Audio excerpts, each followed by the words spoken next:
Привет, это Александр и канал «Читаем для вас». Как перестать откладывать дела на завтра? Для ответа на этот вопрос воспользуемся рекомендациями, которые подготовил Петр Людвиг, чешский психолог и исследователь, популярный тренер по личностному росту и эффективности. Для начала определим понятие прокрастинация. Петр Людвиг называет прокрастинацией состояние, в котором человек не может убедить себя в неотложности выполнения дел. Он и рад бы начать, но именно начать-то у него и не получается. Чтобы убедить других людей начать что-либо делать, иногда используют инструменты наказания и поощрения, кнута и пряника. Среди недостатков этого метода Петр Людвиг самыми опасными называет два. Во-первых, при таком способе стимулирования мозг не вырабатывает нужное количество дофамина, что снижает творческие способности, память и способность учиться. Во-вторых, у человека появляется чувство неудовлетворенности, поскольку даже ради поощрения приходится терпеть саму деятельность. Более продуктивным способом самомотивации Петр Людвиг называет целеполагание. Но в этом случае человек тоже может испытывать неудовлетворение, поскольку желаемое всегда отличается от действительного. Чувство кайфа человек испытывает в этом случае только в момент достижения цели. Самомотивация цели вызывает у человека так называемую гедоническую адаптацию.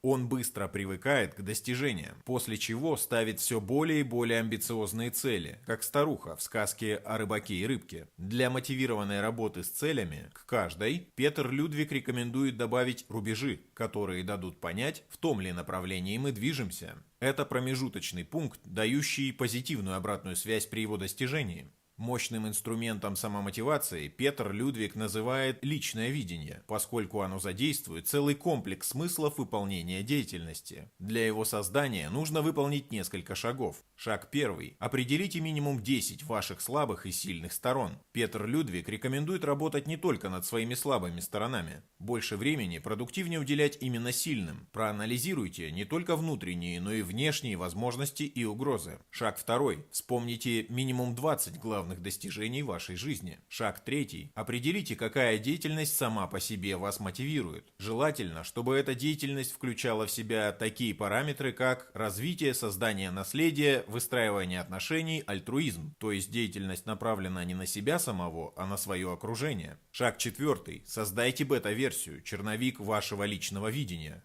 Шаг пятый. Создайте окончательную версию. Автор приводит в пример личное видение Николы Тесла. Все, что я делал для человечества, для мира, где не будет унижения бедных богатыми, где продукты интеллекта, науки и искусства будут служить обществу для улучшения жизни. Готовое личное видение продуктивнее поместить туда, где оно сможет вам постоянно напоминать о себе. Помимо самомотивации, в своей книге «Победи прокрастинацию. Как перестать откладывать дела на завтра» Петр Людвиг рассказывает и варианты усиления саморегуляции. Использует он при этом следующую метафору. Непослушный слон – это эмоциональная часть человека. Наездник – рациональная часть. Саморегуляция – способность наездника управлять слоном. Чтобы восполнять силы наезднику, можно выпить немного сока или съесть какие-нибудь фрукты. Также может помочь выполнение несложной физической работы. Большую часть энергии позволит вернуть 5-минутная прогулка. Кроме восполнения сил, Петр Людвиг рекомендует сделать наездника более выносливым. Если мы тренируем силу воли в одной области, сможем использовать ее и в других областях. Для такой тренировки не столько важна сложность выполняемой деятельности, сколько регулярность. Если мы хотим заниматься бегом, то для начала нужно определить минимальную планку. Для работы над силой воли полезнее сделать 20 пробежек по несколько сотен метров, а потом перейти к поднятию личной планки. Если по уважительной причине занятия были прекращены, то начать их заново нужно с минимальной планки.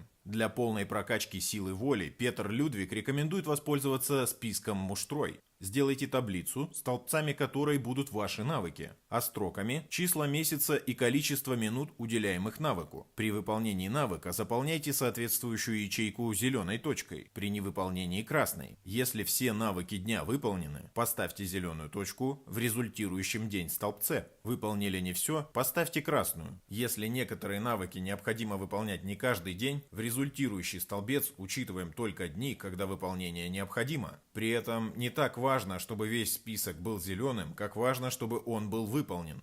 Для работы с повседневными задачами автор книги «Победи прокрастинацию. Как перестать откладывать дела на завтра» рекомендует воспользоваться методом «сделать сегодня». Определите список задач. Максимально точно сформулируйте каждую из них. Разделите большие задачи на маленькие. Определите приоритет, обозначьте его визуально. Красные – первоочередные, синие – возможно выполнить позже, зеленые – задачи, которые можно отложить. Определите порядок выполнения. Определите время, когда приступите к выполнению задачи. При выполнении фокусируйтесь только на одной задаче. Решите ее до определенного заранее результата. Отдохните между выполнением разных задач. Еще один момент, рассматриваемый в книге «Победи прокрастинацию. Как перестать откладывать дела на завтра» – эффект Даннинга-Крюгера.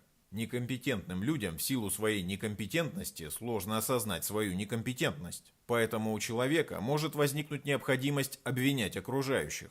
Например, руководитель может быть слабоквалифицированным в вопросе мотивации сотрудников. В таком случае он может считать, что делает не все из того, что умеет, а делает все возможное, запугивая и подкупая. Тогда вместо того, чтобы определить свои зоны развития в мотивировании, он начинает обвинять подчиненных. Сам я высококвалифицированный руководитель, только дайте мне сотрудников других. Как говорил Форест Гамп, для дурака каждый дурак. Что рекомендует Петр Людвиг, чтобы не оказаться в ловушке эффекта Даннинга-Крюгера? Повышайте свою компетентность с помощью образования. Опирайтесь на качественные источники информации. Не выражайте уверенного мнения по вопросам, в которых у вас мало знаний. Ищите внешнюю обратную связь. Работайте над своим критическим мышлением. Сомневайтесь. Ищите опровержения так же интенсивно, как и подтверждения. В книге «Победи прокрастинацию. Как перестать откладывать дела на завтра» читатель сможет найти много примеров и другие полезные инструменты. Например, внутренняя игра поможет преодолеть стресс, как источник прокрастинации, а самокоучинг поможет сделать саморазвитие системным, регулярным, постоянным. Получить скидку на покупку вы можете, пройдя по ссылке, указанной в первом комментарии к видео. Буду рад вашей обратной связи в комментариях. Как вы побеждаете прокрастинацию? Что позволяет вам выполнять сегодня то, что можно отложить на завтра? Поддержите канал «Читаем для вас». Подписывайтесь, ставьте колокольчик, ставьте лайк, делитесь этим видео с теми, кому оно может быть полезно. Подписывайтесь на наши группы в социальных сетях, ссылки на которые вы найдете в первом комментарии к видео. И до новых обзоров!